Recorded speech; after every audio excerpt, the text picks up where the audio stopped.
The views expressed on the Warren and Bradley Show are not necessarily those held by the hosts, Warren and Bradley, nor those of the proprietors of the website, warrenandbradley.com. 5, 4, 3, 2, 1, fire!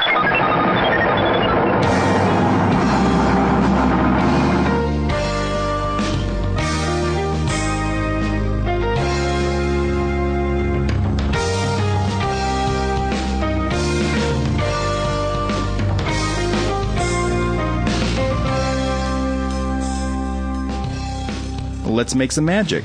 It is magic time. Hello, and welcome once again to the Warren and Bradley Show. I am one of your hosts, Bradley Victor. I'm the other host, Warren Van. It is episode 66 of the Warren and Bradley Show. Ooh. Quite a week. I've got a good story of woe, which I will share with the listeners later. I had a weird dream the other night. I know this just sounds like, okay. If someone's listening to the podcast for the first time, they're like, oh, so this is what the podcast is about. Yeah, it's about I had a weird dream last night. Dream interpretation. I'm talk about my dream. Or it's like you're hanging out with your girlfriend and you have to listen to the weird dream about how she looked like herself, but she didn't feel like herself. Yeah, and then yeah. there were all these people she knew, but she didn't really know who they were. This is an example of my psyche trying to destroy me. And I'll explain. I was having a dream. Again, this probably will sound completely disjointed and boring to people, but I was in this house with a bunch of people who I didn't know. And feeling like the real world. Kind of, yeah. Okay. Feeling kind of uncomfortable, but then there was a scratching at the door. Oh, yeah. And I opened the door, and it was my old dog, Maxie. Oh, yeah, Maxie. I remember Maxie. My dog who I loved. I loved this dog so much. She was my childhood dog. And I'd always felt bad because she died while I was in Los Angeles, and I hadn't been there to see her when she was dying. And so in the dream, I was just like, oh, Maxie, I was so happy. Yeah. So happy to see her. And she was jumping around, and we were playing, and I was petting her. And then, 5 minutes into this, I'm holding her in my arms, and she starts convulsing in horrible pain and whimpering and shrieking, and then just slowly dies in this horrible death in my arms. It's like, what the hell? And so I'm like sobbing in the dream. The dream continues with every pet I've ever loved and that has died showing up again, being alive again, me being ecstatically pleased by seeing this pet again, and then it dying in a horrible fashion. This was the fucking dream I had. That's pretty dark. And I woke up, and as soon as I woke up, I realized it was a dream. Because sometimes you'll wake up and you'll still be in that weird dream state, and you're, oh, was that real? Maybe that just happened? Dead animals came back to life. Maybe. Yeah. But I knew immediately it was a dream, and I was just like, what the fuck, brain? What are you trying to do here? You're trying to grieve. I've grieved enough. Maybe you haven't grieved. I don't know. You've been putting up walls. I was really irritated with my subconscious, actually. I was, I could be dreaming about having sex with attractive women. I could be dreaming about, going on an adventure somewhere or flying. But no, I have to get all my dead animals coming back to life and then dying horribly in succession in front of my eyes. Well, you haven't been doing that thing where you've been doing your time-traveling dream series lately, have you? I don't think I have. Maybe you need to get back into that. I try to do lucid dreaming. I'm a lucid dreaming expert, where I force myself into these adventure fantasies that I construct, and then as I fall asleep, I usually can act out those fantasies in my dreams. This is what you need to do. Yeah. Because if you just let your damaged, horrible subconscious take over, it's just going to bring back a bunch of animals and make them convulse. Well, it is kind of worrying to think, like, that's where my subconscious goes. As soon as I'm not in control anymore, it's like, let's twist the knife a little bit there, buddy. Thanks. That's nice. Sometimes I think about all the animals I've known over the years, and how if I've moved away or I haven't seen them in a long time, how they're all dead now. And I'm always like, that's a bummer, right? Because even if you saw a dog or a cat that you liked 10 years ago, and you hung out with, and then you left, it's dead by now usually, for the most part. I think about if you get to be in your 50s or 60s and you start thinking about ex-girlfriends you've had and how many of them were probably dead by now. 50s or 60s? Well, okay, maybe 70s or 80s. I don't know. Well, I think when you get in your 70s and 80s, you're just thinking about how everyone's dying. Yeah. I know you talked about your immortality the other day, how much you would treasure it.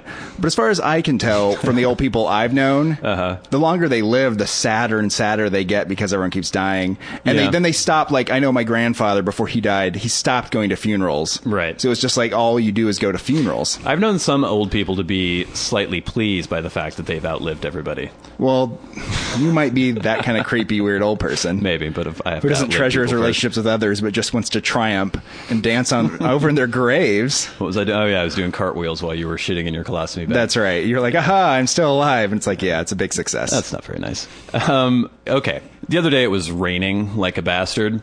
And I don't know if you're that. aware of this place, but some of our listeners might know of Liberty Tax Services.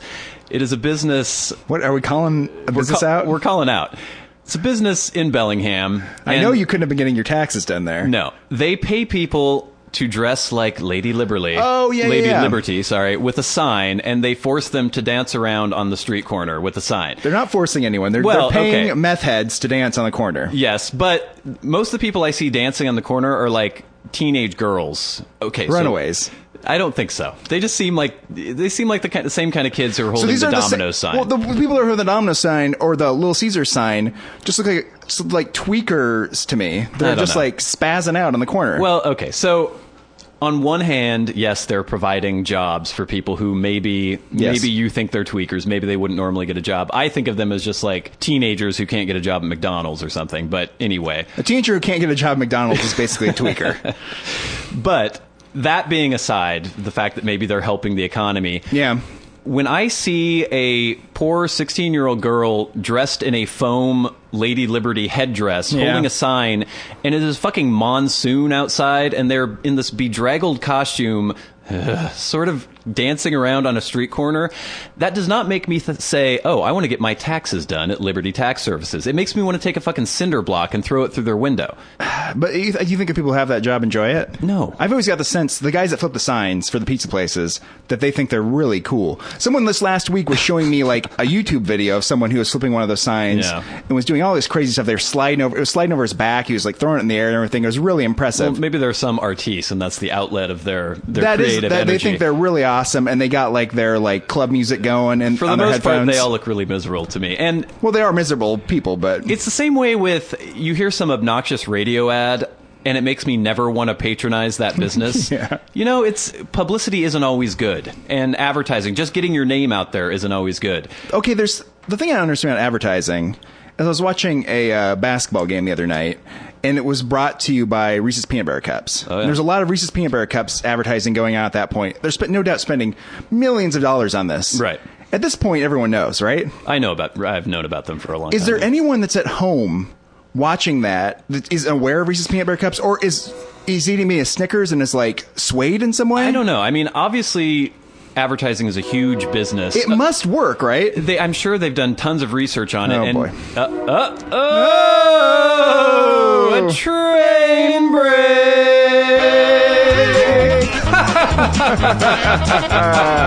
It's going south. That's strange.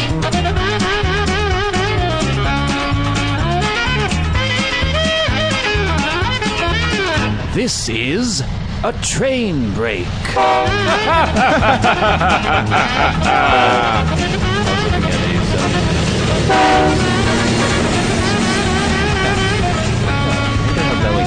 I wanted to see the commercial of industrial. I was looking at John's Game Informer at home. The pictures they had, but I don't know. I played the beta. It's good. All right.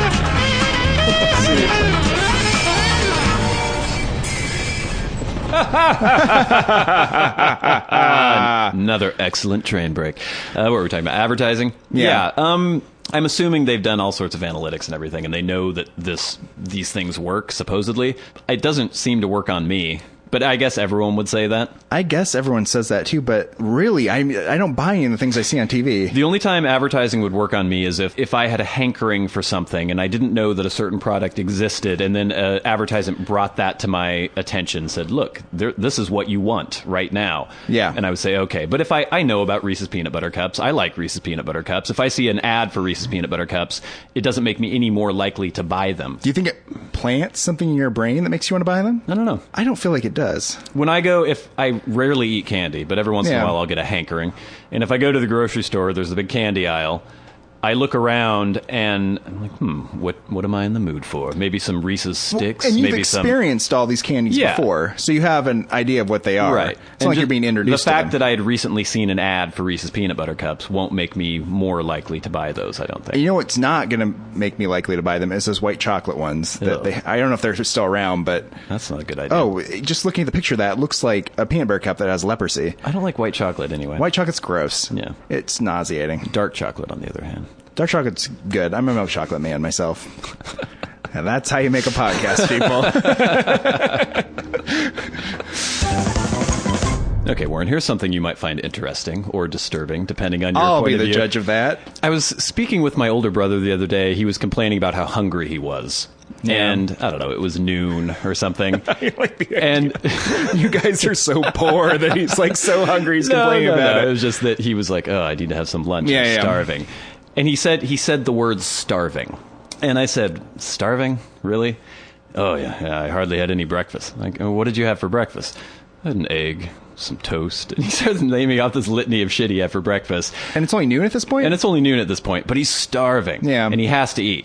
So I was belittling him, of course, saying like, I had 4 Triscuits this morning, and Yeah. I'm fine. I'm not hungry at all. And so then I started thinking about perceptions of hunger. Are we feeling the same thing, but is his perception different? Does the little amount of hunger I'm feeling where I don't even notice it, if he were to put his brain in my body, would he be like, oh my God, I need to eat? I assume he's feeling something different because I know what you're saying as far as like I will work all day till 1 o'clock and not eat anything the entire time and not really be hungry, but be like, it's 1 o'clock, I'll have like a sandwich now. You just figure it's time to eat. Yeah. And it's not like I'm like, oh, I'm so hungry, I really need food. Then I know people like the girlfriend I was with a while back when we were traveling, and we had like a pretty hearty breakfast, and we had been out for maybe 2 hours, and she's like, I gotta get some lunch now. Yeah. And I'm like, didn't we just have a bunch of food? Because I don't, I have a bunch of food, and I don't need to. I feel like I need to eat again for like 10 hours or something. Well, see, I haven't completely figured this out yet, but as part of my journey of exploration of this idea, I decided that I wasn't going to eat for an entire day. Yeah. And see how I felt, like see if I was starving at the end of this. And so I had dinner during the evening, and then I was like, okay, I'm not going to have breakfast, I'm not going to have lunch, I'm going to wait 24 hours and I'll have dinner the next day. So I went through my day, and it was fine in the morning because I normally don't have any breakfast anyway. I put a little bit of ballast in there because sometimes I'll have a multivitamin or something, and if you don't have any food on your stomach, it gets kind of nauseous. Yeah. So, but that day I didn't. I just went through, came to be lunchtime, and normally I would just eat lunch, not because I'm hungry, but just it's something to do. It breaks up the day. Didn't have lunch, still felt fine. By the time dinner came around, I was like, I could eat. I guess I was hungry, but it wasn't a horror. It wasn't some horrible thing that was going on within my body. Yeah, I don't ever feel hungry that way. And so I know that obviously some people probably do, I don't know, maybe if you have hypoglycemia or some weird thing going on, maybe some people do have actual different physiological things that are going on in terms of whether or not they need to eat. But I also think that a huge percentage of it is simply what you're used to and how you've trained yourself to feel. Because if you think about humans in an evolutionary way, when we first evolved, food was scarce. Yeah. And so whenever you saw food, you would go, and just gorge yourself and eat whatever there was because you never knew when your next meal was going to come. And I think our society has evolved hugely since then, but our physiology hasn't really evolved since then. And so people still have that tendency to gorge themselves. That's why we're all fucking fat, because we have so much food. But people also, like, in our modern society, have gotten the habit of eating at certain times every day. True. So that's the way people have been trained that have been eating that way. And so do you think that just the fact that you skip lunch, even though your body is fine, you can go weeks without eating. I mean, you're not going to enjoy it, but you can go weeks without dying. Even though you're fine just because of the training of like, oh, we have breakfast, lunch, and dinner, that just psychosomatically makes you feel like you're starving, even though you're not starving. No, you're not starving, but I think there are people that experience hunger pangs more than other people. Yeah. And I don't feel like I really ever experienced that. My stomach never growls. Oh, really? No. My stomach growls after I eat sometimes from digesting, but I know what you mean about like growling. I think I had that when I was a kid. Yeah. You know what I mean? I remember being hungry when I was a kid. And I would be like, ooh, and there'd be like a pizza, and I'd want to eat the whole entire thing because I was hungry, you know what I mean? Yeah.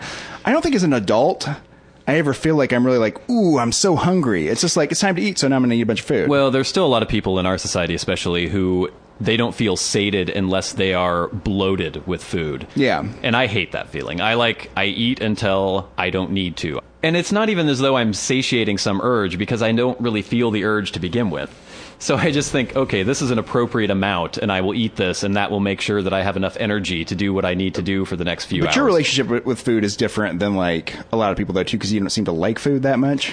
See, it's weird. I like a passion for food. I like food. If somebody puts something in front of me and it's delicious, I'm like, oh, this is delicious. Yeah. But I don't think about food. I don't look forward to food. Yeah. No, I'm not that way. And so I am fascinated if there was some way we could work this, if we could get my body and I could not eat for 8 hours and then put my brother's brain or somebody else's brain in my body. And would they feel what they think they feel when they're in their own body? Or is it really just physiologically my body does not send those hunger signals in the same way? I think that's probably what it is. I think it's your brain, though. It is your brain experiencing things in that way, and you don't feel that same drive to do that. I don't know. I come down more on the side of I've just conditioned myself. Well, it's a habit. I guess. Well, it's the same way of like pain perception, because I've had girlfriends before. I don't know if this is universal, but it seems like every girlfriend I've ever had, every once in a while they try to do the little test where they're like, and they like grab you or something or try to pinch you and like, does this hurt? And I'm like, no, it's fine. And they're like, just pinching your flesh as hard as they can with their little fingernails. And once I had a girlfriend doing that to me, and she's like, does this hurt? Does this hurt?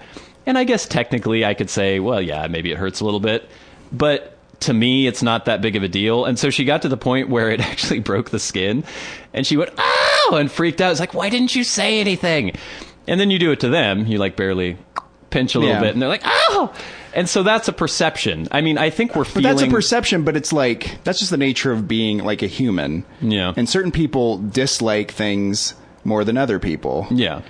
And there are things in life that maybe they don't mind at all. Right. They're going through their daily life, not constantly annoyed by being behind people when they're driving down the road or people in line at a grocery store. They're just, they have no problem with that. And then they see you're like dander rising at these things and they're like, what's his problem? Those things don't bother me. I'm not annoyed by those things. You always have to bring it back to me, don't you? Well, I had to bring it back to you, because you're like implying that you're like, oh, well, I'm a lot tougher than other people. I can stand a lot of pain. I don't have to eat for days at a time. But it's like, that may be true about... I was implying it's implied about those kind of things. But it's also true that like other things in life are harder for you to do and they're easier for other people to do. I don't place any moral judgment on this. I'm actually just fascinated by the idea of perception. I mean, because this crops up all the time too, where people are like, oh, I'm freezing, I'm cold. People come over to my apartment and they're shivering. Yeah. And I'm like, I feel fine. I think we're feeling the same thing. We're both experiencing the same temperature. But you're not experiencing things in the same sense. Just like the way people perceive things. We've talked about people's sexuality and stuff too, right? Yeah. You having me looking at an attractive woman and then someone else, like a woman looking at that same attractive woman, we are looking at the same thing, but we're having completely different experiences when we're looking at those things. But that's perception. That's my point. But that's perception, but that's... And there's also biology involved in that. There's biology and there's perception and stuff, but it's also like, that's their experience of what's going on. It's fascinating. It is fascinating. I know we've talked about before. It's just interesting the fact that you can never experience things from someone else's perspective. You really don't know. You have no idea what anyone else is seeing. We can make inferences. We can judge based on science and educated guesses. But all the colors I'm seeing right now, you might not be seeing at all the same thing. Yeah, I have no way of knowing that. Or the emotional responses or the things you're thinking about when you see things are completely different than the things I'm thinking about. But at the same time, that's what makes times that you talk to someone or you relate to someone in some way and they have an experience similar to yours. I think that's a very bonding or a good human experience. People are like, oh yeah, I experience things in that same way. And it's like you're explaining to someone something that's going on in your head that you can never actually show them, but because they're having the same experience, you can relate to them on that level. Right. And that's what makes that so pleasant for people. Come on, we're getting so deep and philosophical here on the Warren and Bradley show. We're going to have to vacuous it up with Celebrity Minute. Celebrity Minute. Yeah, I'm sure that won't be a problem. We have to wash this taste out of our mouths. Yeah.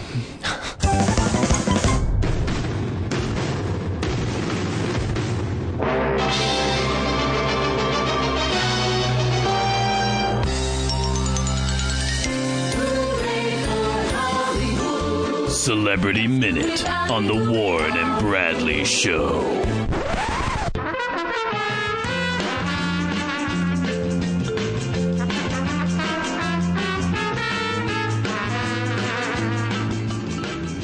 Okay, it's time to set the podcast right with some vacuous celebrity news. Oh, good. We'll start out with a less vacuous story, though. Pop star Lulu was the victim of a crime at a cash point in London on Thursday. Do you remember Lulu? You don't remember her because you weren't alive yet. Oh, I lives on the second floor. That one? No. That was my name is Luca. My name is Luca. I live on this. I don't know who the fuck did that. I remember that as a little kid. Like, what the hell is this? No, this is Lulu. I don't know who Lulu is. If you wanted the moon, I would try to make a start, but To Sir with Love. No. There was some movie with Sidney Poitier in the 60s. Actually, that book I was reading was talking about that movie when Sidney Poitier was in it, To Sir with Love. Yeah. And it was a huge hit. Oh, yeah. Yeah. Yeah. Well, she sang the theme song to that. Oh, really? Yeah. Oh, this is interesting. Anyway, she's 64 years old now, and apparently she was at a cash point in London. Some guy, a cash point is what British people call ATM machines. No. Yeah. She was getting her card out. Some ruffian came by and told her that the machine was broken, and as she was distracted, he snatched her card. What I enjoyed about this is that she's this tiny little old woman. She actually chased the perpetrator, screaming at him, saying, "That man's got me card!" Yeah. And screaming after the man. And now London police are investigating. I just like the idea of, who was it? I guess it was Ray Davies from the Kinks, who, he was in his 60s when this happened. He saw someone snatching someone's purse. Yeah. And he chased after the man and, like, tackled him and got the purse back. Really? I don't know. I like that. I mean, you know, Lulu probably isn't in the spotlight much anymore, but the idea of an aging celebrity, they're just going about their lives now. The limelight's faded a little bit, and people will try to steal their ATM cards, or they will get involved in purse snatchings. Huh. I don't know if I'm making I know. I think it makes sense. I think it is good that, like, as far as street crime is concerned, maybe on a particular incident, it's probably not good to, like, confront someone who has a weapon or something. But, like, it is true that if people are committing, like, blatant street crimes, if everyone started being, like, going right after them, the minute they did it, as a society, it would cut back on street crime. Oh, yeah. Yeah. All right, next story. Charlie Sheen wants to help Lindsay Lohan. She clearly needs a mentor. Clearly. Charlie Sheen is worried about the direction that Lohan's life is going. Blind leading the blind. And he feels that he could be of help to her in her travails because he's done all this in the past. When you get to the point when Charlie Sheen is worried about the trajectory of your life, then it's time to check yourself into I would rehab. say that if I was Lindsay Lohan, Charlie Sheen is the, like, best case scenario for her life at this point. Charlie Sheen was out of control for many years. Yeah. Kept bringing in money. Yeah. I know he's lost a bunch of teeth and because he's completely out of control, but he's still, like, alive. Yeah. And he still works. Right. I mean, in spite of all the odds. Yeah. Yeah, it's because a lot of people who are living the Charlie Sheen lifestyle end up in a body bag. Because usually if you do have a meltdown, your career suffers, and he somehow was able to persevere through Although that. I think the thing that Sheen did was he always showed up for work. Right. Which and is she not doesn't, Lindsay was she doesn't doing. seem to have that down. That's the thing. You can do all this stuff as long as you just show up put on your crappy movies or crappy TV shows. Right. I guess recently she had borrowed some expensive dress from him. I don't know why. I don't know. This story is weird. I don't know why he had a dress, but then she wore it to a club, and then she cut it in half or something. What? And he was annoyed. I don't know. I could see how that would be. I'd be annoyed too if somebody borrowed one of my dresses and cut it in half. Justin Bieber celebrates his 19th birthday. Now, I thought he was already 19, but apparently he just turned 19. There's a picture of him shirtless, wearing blue leather pants, pulled down past his ass. We'll post these pictures online. This is him showing up at the hotel after a performance, and he's going to go get ready to go out for his birthday. What the fuck is wrong with him? He looks like such a fucking idiot. And here he is dressed up for the birthday party. Again, we'll post these pictures. Black leather pants now. What kind of a douchebag dresses like that? Jesus Christ. I guess the birthday celebrations did not go off without a hitch because he went to a club in London, Cirque du Soir. Oh, yeah. And actually had a confrontation with the security team there because Jaden Smith, who was only 14, was not allowed in the club.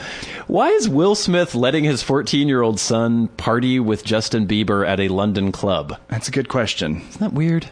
Yeah. I guess in London you can be 16 and go into a pub, but you're supposed to be 18 to drink or something, right? I don't know. I'm not sure the how the drinking laws laws go. and everything is very confusing to me. Yeah, but obviously a 14-year-old is not allowed in the club. But I guess Bieber was devastated by this, and he posted a sad tweet saying how it was the worst birthday ever. But all the believers, they told him to buck up. They still love him. Trust me, Justin, things will get much worse for you. To get even more vacuous. Oh, good. Anne Hathaway threw a huge fit over Amanda Seyfried's Oscar dress. This picture I saw earlier, and I actually read this story earlier in the week. That's how pervasive this story was in the culture. Now, this is an important story, so let's get the details straight. Yeah. Anne Hathaway was supposed to wear a dress by Valentino. Yeah. Specifically made for her by Valentino, who is a personal friend of hers. He made her wedding dress.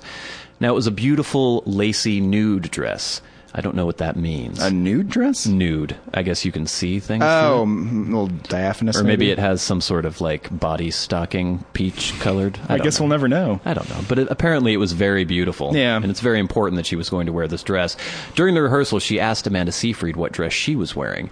Amanda Seyfried showed her a picture of an Alexander McQueen dress, which was very similar to the Valentino dress that Anne Hathaway was about to wear. Now, what a bitch Amanda Seyfried is to try to upstage. Obviously, she's not going to win an Oscar. She knew that Anne Hathaway was nominated, so this was her bitchy way of trying to pull the spotlight away from her. So, understandably, Anne Hathaway freaked out on Amanda Seyfried. Oh, it's completely reasonable. Started screaming at her. Yeah. Completely justified in this behavior. Amanda Seyfried, to show how much of a bitch she was, just walked away. Yeah. She wouldn't get involved in this discussion. She just walked away. Yeah. So then there was a huge crisis. All Anne Hathaway's people were called into her home, her publicist, her stylist, all these people. Hours and hours and hours of poring over pictures, looking at other dresses. What could they pick? What could they do? Finally, luckily, they picked a Prada dress, which Anne Hathaway was happy with. It wasn't as beautiful as the nude, lacy, diaphanous Valentino dress. But it'll do in a pinch. But then, unfortunately, there was darting on the bust of the dress, leading some people to think that perhaps it was her nipples showing through the dress. Oh, really? But it was just darting.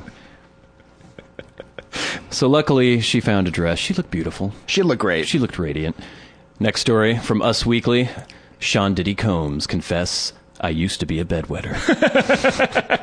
There's a picture of him and Marky Mark. Yeah, I don't know what that's about. Oh, what a couple of cool guys. A lesson from Sean Diddy Combs. Drink water, not Kool-Aid, so you won't wet the bed.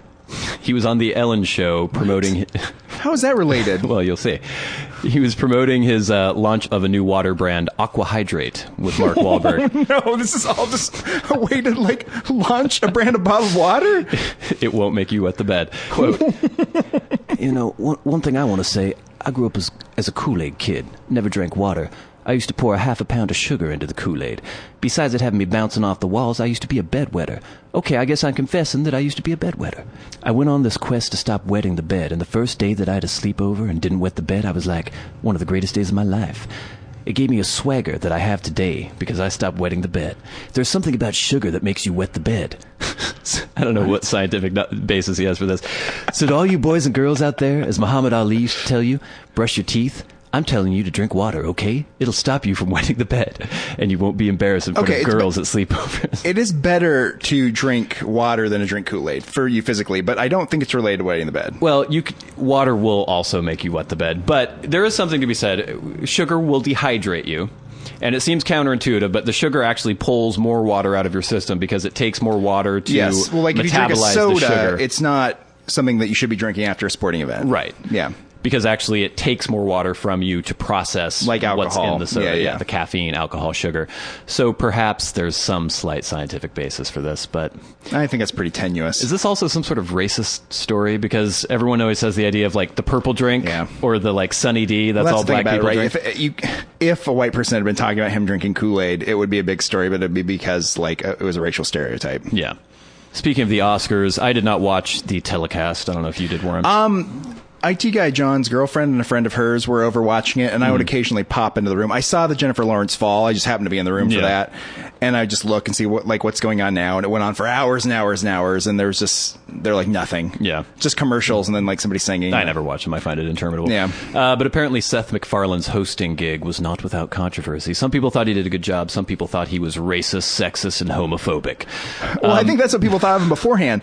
The whole thing that happened with Seth MacFarlane caught me off guard because the day of the Oscars, I looked at the Facebook, and my Facebook feed was full of a bunch of hate against Seth MacFarlane. Right. I was like, what's going on? So I was looking on the internet trying to figure out what Seth MacFarlane had done. And I couldn't figure it out, but I guess it's just that people don't people think the Family Guy is racist, so that's why they hate Seth MacFarlane? That's the whole gist of it, right? Maybe, I guess. Because what else was all the animosity about? I don't know. He didn't do anything specifically, like, recently, did he? I don't think so. I mean, he had Ted came out recently. That was well received. People seem to like that. He was involved in making Ted? He directed it and wrote it. Oh, really? Yeah. Oh. I didn't think he was like a weird pariah or politically incorrect pariah or anything, but now... But he definitely is, I've come to find out. Well, there was a musical number during the show called I Saw Your Boobs, where he sang about all the actresses' boobs that he had seen in movies. Yeah. They were all in on the joke. They had these canned responses from them as they were sitting in the audience. Some of the other highlights, or perhaps lowlights, depending on your point of view. Our next two presenters, at least one is honest about being a former exotic dancer, he said while introducing Channing Tatum and Jennifer Aniston. Seems innocuous enough.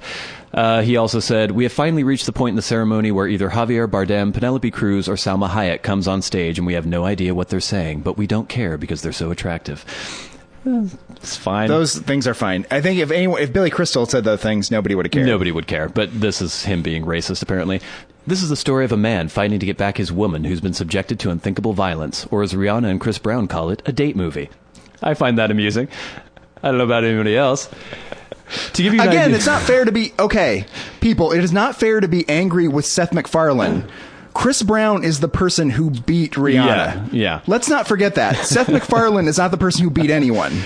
To give you an idea of how young she is, it'll be 16 years before she's too young for Clooney on Beasts of the Southern Wilds, Quvenzhané Wallace. Yeah, that's a difficult name. Yeah. Although I guess they're going to remake Annie with her. I heard about this. Yeah.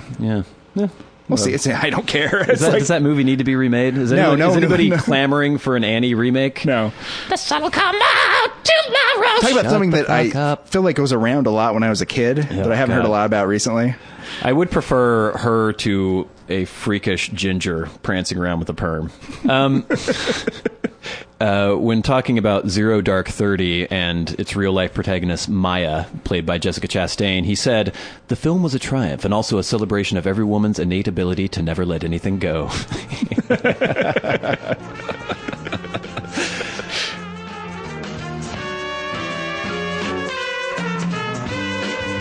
This has been Celebrity Minute on the Warren and Bradley Show.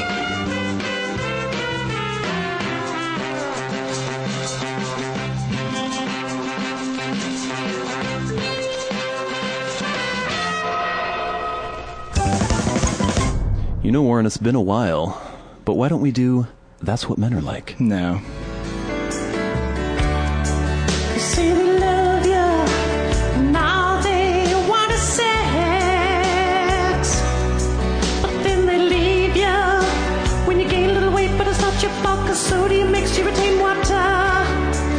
Oh, they never want to listen when you talk about the girls at work you hate, and when you actually feel like loving, all they want to do is masturbate, 'cause that's what men like. Whoa, that's what men like.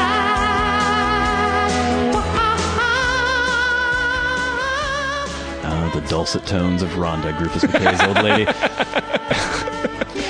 This That's What Men Are Like is inspired by a confrontation I saw downtown a little ways back. College douchebags having some sort of disagreement outside of a bar. Yeah. Doing the whole simian posturing, chest out thrust. Come on, man, do it. What are you going to do? Yeah, come on, bring it. Okay, yeah, you bring it, man. Oh, I'm going to bring it. Come on, let's do it. Dancing around in the act of almost running away from each other, but trying to act as though they are intimidating each other. They're lunging each other, but they're sort of like going around each other, and they're actually getting farther away as they're lunging at each other. There's this weird invisible bar connecting their chests, and they won't go any closer than this strange, weird line. And it just occurred to me, you know, nothing happened. They circled for a while. Their friends egged them on. They said a bunch of homoerotic things. Homophobic, probably. There was like, suck my dick, man. I'm going to fuck you in the ass. No, suck my dick. I'm like, why don't you go get a fucking room? Talk about fighting. Go get a room and fuck each other and get it out of your systems. I don't know what the deal is with that. But anyway, nothing happened. And it just occurred to me, men are often put forth as horribly violent, horribly aggressive. We let our emotions run wild. Well, not necessarily emotions, but our aggression, our violence. We're so quick to use violence as an answer in conflict resolution. But when I think about how many men there are in this world, and then how many fights I witness on a daily basis, it's very few.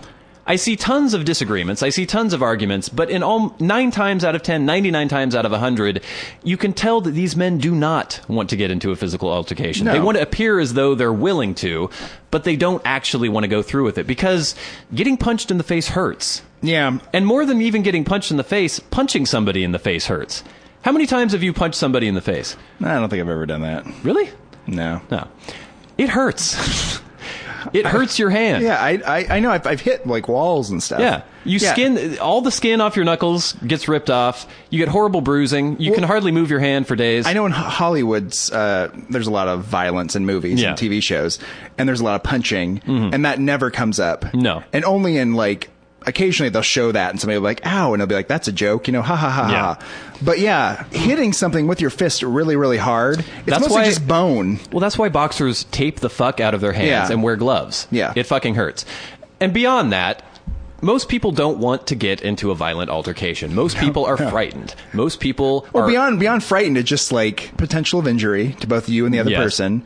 Potential police becoming involved. Police becoming involved. Legal ramifications. Yes, there's many, many reasons not to get involved in a fight. And obviously there are plenty of examples of men becoming violent. We've had Sandy Hook recently. We've had lots of shootings.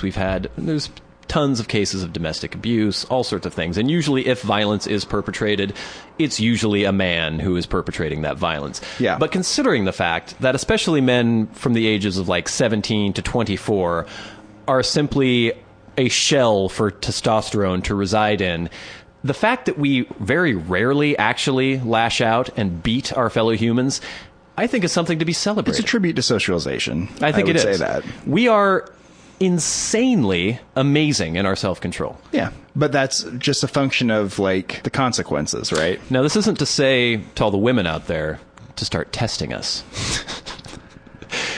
Because it only goes so far. Yeah, well, this gets back to your weird thing about like where you always try to explain to women the fact that you're stronger they should appreciate than them. The fact that we don't beat them all the time. You don't beat them or like sexually molest them. This is very tongue-in-cheek. Let's get that out there right now. But I have had conversations with women where I act as though I'm completely serious, and I explain to them the fact that if we wanted to, we could completely dominate them in every way. We could physically dominate them if we had a mind to do so. Yeah. Because we are much stronger than them, generally. True. There are some little wussy dudes, and there's some scarily strong women. Khloe Kardashian comes to mind. Yeah. So if we wanted to, we could physically dominate these women, but we choose not to. And that shows an amazing amount of self-restraint. And I think that we should be applauded Because you for feel that. the desire to dominate these women? I don't at all. I'm just trying to be facetious. But there actually was a woman who I had this conversation with, completely, I thought, blatantly, sarcastically having this conversation. And then at the culmination of the conversation, she went, you're right. Men don't get the appreciation they deserve for not beating us all the time. But you could just say that about anyone, like... Can I marry you right now? You could say that about me, though. I'm bigger than most of the people I'm around all the time. And you don't beat people up all the time. I could beat up most of the people that I'm around all the time. You should be applauded for this, Warren. People should go... I think that there should be an International Appreciation Day for men where the world's women, the world's children, the world's disabled, all those weaker than the average men get together and they celebrate the fact that us normal men don't beat the shit out of them on a daily basis, because God knows we want to. I think it's going to be tough for you to get that holiday through Congress. For like everyone had to take a day off for not being beaten. God, if only Romney had been elected. And everyone that's been convicted of domestic abuse has to go to work that day. Yeah. Because they couldn't do it like the rest of us could. Well, I think, all joking aside, I think it is something to celebrate not resorting to violence to solve problems. Yes. It's an improvement society. Yeah. As we progressed. Crime rates have been going down for many years now. There's no violence in my life. I never, you know what I mean? I'm never around violence. The only time I am maybe is when I am going home late at night and I do see that thing where people are circling. Yeah. And it's very exciting when that does happen, though, because you're like, ooh, and you run over to see because you want to see somebody fight, right? But it's almost always disappointing. Yeah, no, it barely ever. And then if men actually do fight, it's the lamest thing in the world. They're like slapping at each other like women. They don't even know what to do. Well, think about those fights, too. It's like... Throw a fucking punch. They're not fighting for any reason, right? No. So it's like... as much as they want to like show how tough they are and demonstrate their like masculine supremacy, it's also like, what are you fighting over? Some lame thing that happened at a bar. Or well, I will say somebody? I'm happy. I have been in a couple fights in my life, but I've never been in a fight based on just macho posturing in a bar. It's been either somebody attacked me or I was helping defend somebody else. I used to get attacked by people occasionally. So I'm glad that that's never been the case. No, it's a better society. A society that's not ruled by violence. But I was recently in a confrontation with somebody. We'll probably get into this in the next segment. Oh. Where they were inches from my face screaming at me to hit them. And I resisted the impulse, even though I wanted to very badly. But I resisted the impulse. Yeah, that's an interesting scenario. Maybe 150 years ago, I would have just beat the shit out of them. But now, knowing the kind of society we live in, legal ramifications, all sorts of other ramifications, I had the self-control to not do that. And most people do. And that is something to be applauded. And that's what men are like. Yeah, they like to wear black socks with khaki shorts. And on Sundays, instead of on the lawn, they like to eat hot wings, drink domestic beer, and watch endless stupid fucking sports. They're insensitive, so selfish too. We can't kill them all, so we'll just fucking have to fucking make do. Yeah, that's what men are like. That's what men are like. Talking about what men are like. Oh yeah, that's what men are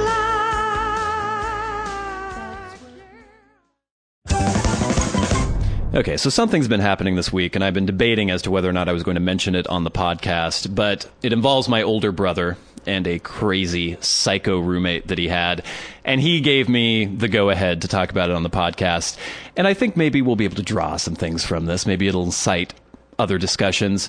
Let me give a little background information. My brother has a house, lives near me. He rents a house, and he has had a cavalcade of Quite a succession of unsuccessful crazy roommates. going through there. I don't know if it's because if you're someone looking for a room in a house, you're just automatically crazy. I don't know what it is, but people not paying rent, drunken crazy Irishmen, young couples who live there for 2 days, break up and then just leave without saying anything. Yeah. It's just been a nightmare for him, and I've felt sorry for him. He finally at one point found a roommate who I was a little iffy about from the very beginning, but he seemed to think he was an okay guy. And also, let me preface with this. As I tell this story, I'm sure I'll go off into impersonations of this person who we're going to be speaking about. And let me just say right now, the person is gay. Yeah. I am in no way gay bashing by going into an impersonation of this person. It just happens to be the way this person speaks. Yeah. I have nothing against gay people, nothing against homosexuality. I'm not homophobic in any way. And even though this person is a despicable human being, it's not because they're gay. No. That is it's peripheral. It's one of their features. It's one of their distinguishing person was characteristics. was white too, right? Yes. Okay. You're not bashing them because they're white. No. No. Yeah, nobody would ever think that. Yeah, but they happen to be white. Yeah. They happen to be gay. So, he gets this roommate. He is a late 40s gay gentleman who seems kind of charming at first, but I think the very first time I met him, he was telling me the story of his last roommates and how horrible they were, and talking about his boss, how his boss is a horrible, horrible person.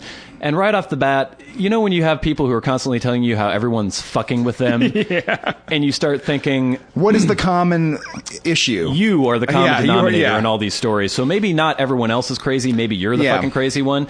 But, yeah, I don't know. He seemed charming. He seemed okay. He was on disability. I don't know what for.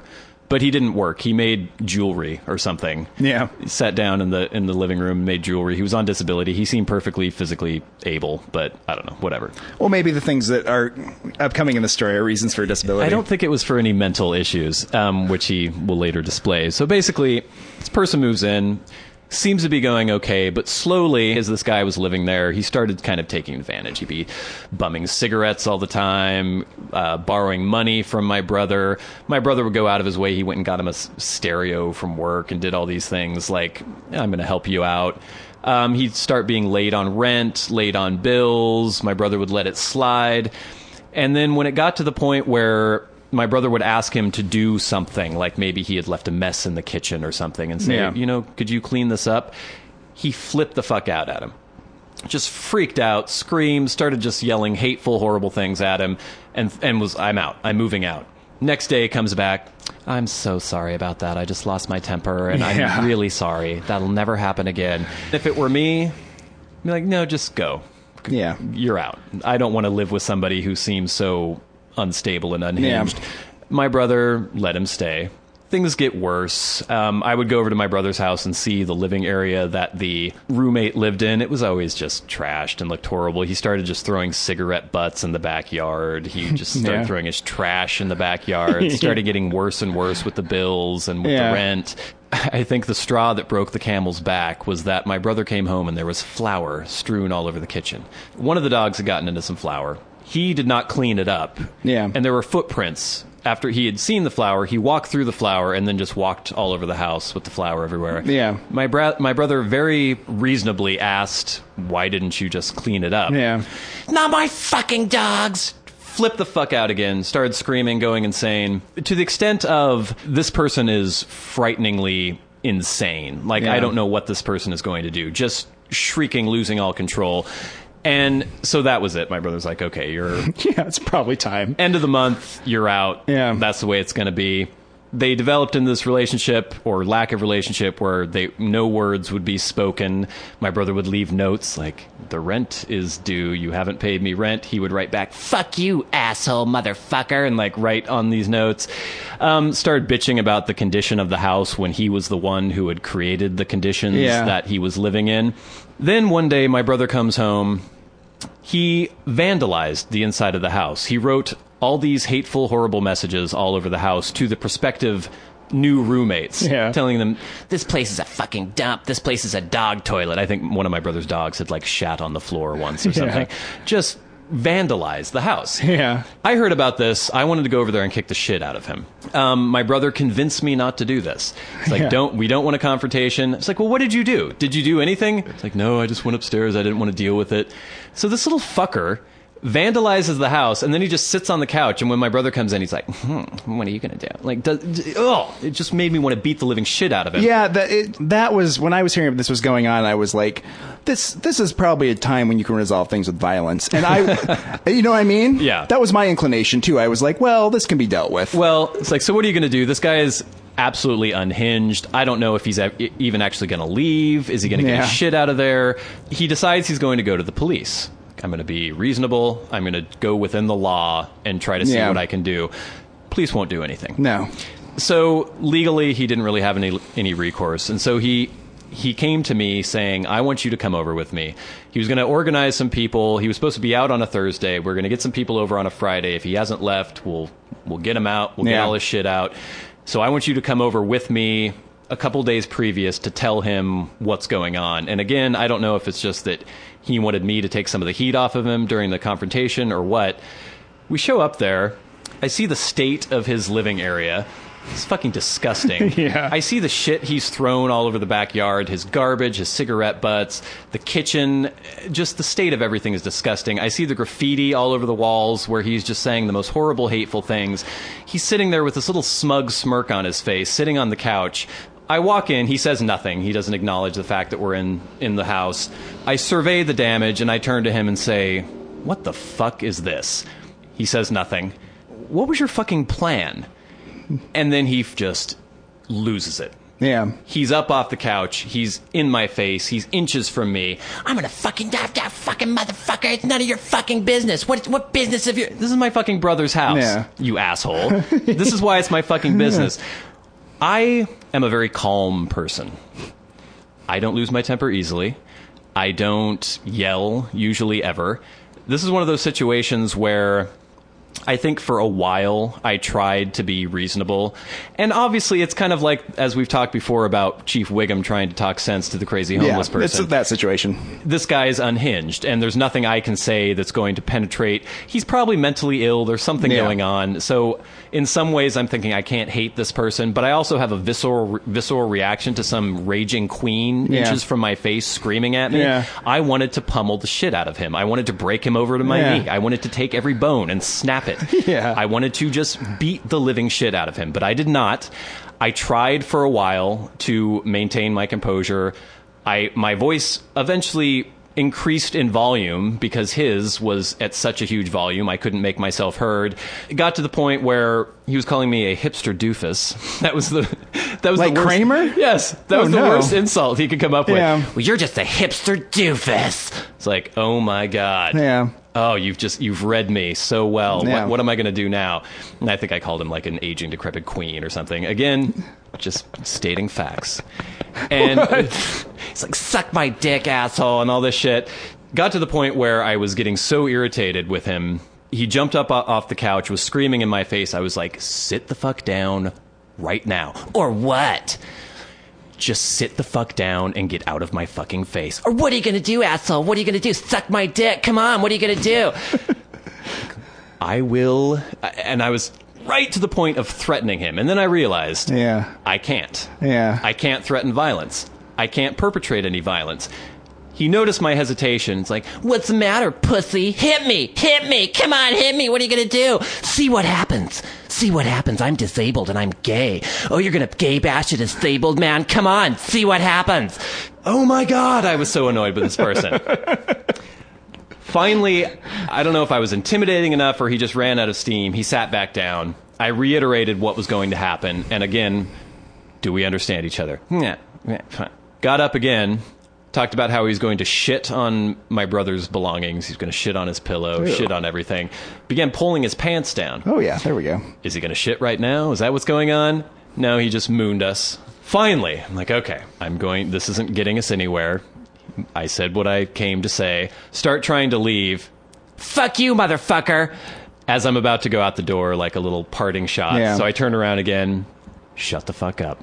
Do we understand each other? Well... He kind of looks away. I'm like, all right. Start leaving. Fuck you, asshole. Suck my dick. No. I turn around again. You shut the fuck up. Yeah. Do we understand each other? Yeah. Well, start leaving it. Fuck you, dick. Fuck you. No. Do we understand each other? Yeah, well, okay. Fine game. Start leaving again. Fuck you, hipster doofus. Go fuck yourself in the ass. Shut the fuck up. I'm leaving. You're not getting the last word. And finally, I left. His name is Lauren Walker, by the way. If this person, don't let him into your house. If this person answers your Craigslist posting, I don't know where the fuck he went. He did leave eventually, but guess what he did? The aftermath of him leaving, he left the premises. He set a series of booby traps. He was stealing all the bills and ripping them up. Yeah. In the hope that my brother would be charged late fees for his utilities, for his water, his power, which he did. He then called the water service and had the water shut down, claiming to be my brother. Yeah. And then told my brother that it was shut down because my brother hadn't paid the bill. My brother had never gotten the bill because he had stolen the bill. My brother went to Water and Power to have the water turned back on. They did so. When he came back to the house, it was flooded. He had purposely had the water shut off, then opened every valve, inches of water all over the house. He took a bar of soap, put it in the toilet, shat a giant pile on top of the bar of soap, knowing that when the water was turned back on and my brother tried to flush it, the bar of soap would become lodged in the toilet and the shit would flow everywhere into the bathroom. He poured about a gallon of maple syrup into the bottom of the stove so that when my brother turned the stove on, it would start a fire and bubble everywhere. He is like a professional crazy person. Yeah. Huh. I don't know what entertainment value is in this story. I just think, I was thinking... I think you did a very good job of restraining yourself. It leaves a bad taste in my mouth, this whole story, because... Yes, I should feel pity for this person because obviously they're completely fucked up. Their life is horrible. Yeah. I don't think he has any friends. He has no job. He has no prospects. He's Probably just not. Fucked up. He has mental issues. He should be on medication, whatever. But at the same time, just think of how miserable it would be in that fucking house dealing with this shit. If you don't have your own space, it's just horrible. Yeah. I have my apartment. I have my refuge where I can come. I feel comfortable. I can relax. If you're with this retarded motherfucking piece of shit sitting on your couch, staring daggers at you, writing epitaphs all over the walls, what kind of life is that? And I feel so angry at him for putting my brother through this. And I have no satisfaction because a person like that... yes, you can argue all you want that, oh, well, they need help. They need help. That doesn't make me feel any better. Yeah. I wanted to bludgeon him to within an inch of his life. That would have made me feel better, and that would have been some sort of cosmic justice. But we live in the kind of society now where he was absolutely right. When he was baiting me to hit him in the face, what would happen? The cops come, it's me and my brother, and a gay man on disability in his late 40s. Even though I don't know what disability he's on, they have record, oh, he's getting a disability check from the government. Oh, and it's gay bashing. It's some sort of hate crime. They beat the shit out of this guy. We've talked before about vigilante justice, about the spirit of the Old West when you would just take care of things on your own. This guy wouldn't have lasted very long in the Old West. I don't think so. So what kind of society have we crafted for ourselves? I guess we have to be this way because most people aren't responsible enough to work within a moral code and to get along properly. People taking the law into their own hands could go too far. But this guy deserved a beating, and I wanted to give him a beating. But we have crafted a society where no one got beat, and this person is still alive. And I think that's... Well, I wouldn't have killed him. Well, you know, but I mean in the sense that, like, he's made it this far in life. Yeah. And no one's done this to... You know what I mean? And I'm sure the reason he was quoting you, like, all that stuff about, see, hit me, I'm sure someone's hit him before. Probably. And that person's probably had horrible consequences for it. Probably. And through no fault of their own, they probably put him for a good reason, right? Probably. And so that's what it is. I just wish there was some sort of dispensation that could be placed into the law when you're being faced by a screaming idiot inches from your face that you're allowed to pop him one. If this were a jury trial, I don't think anyone would convict me for that. I think it would be justifiable bludgeoning in that case. Justifiable bludgeoning. Yeah, I wouldn't have voted to convict. I'll tell you that right now.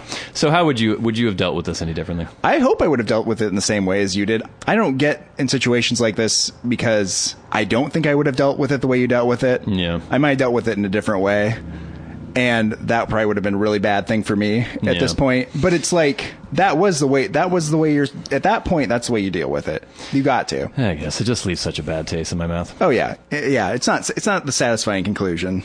I have a feeling that those people get what, they get it at some point. Yeah, okay. I'll be magnanimous and I'll say I hope he gets some sort of mental help.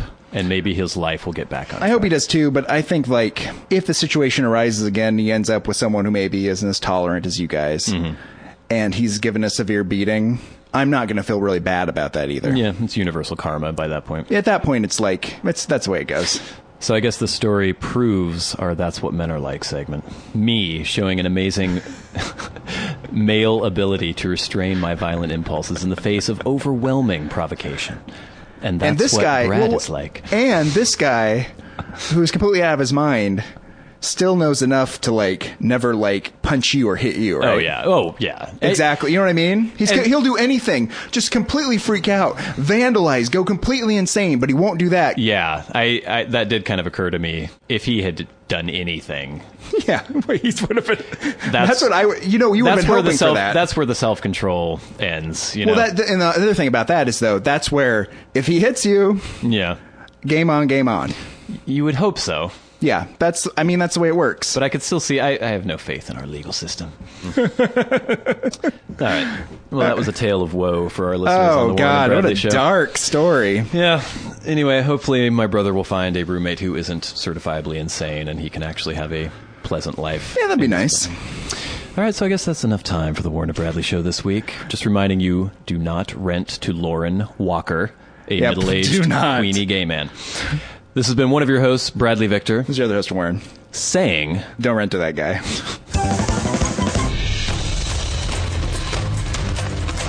This has been the Warren and Bradley Show, brought to you by Warren Van and Bradley Victor. For podcast news and information, like the show on Facebook at facebook.com/Warren and Bradley. Follow the show on Twitter at Warren and Brad. Subscribe on iTunes and leave a review.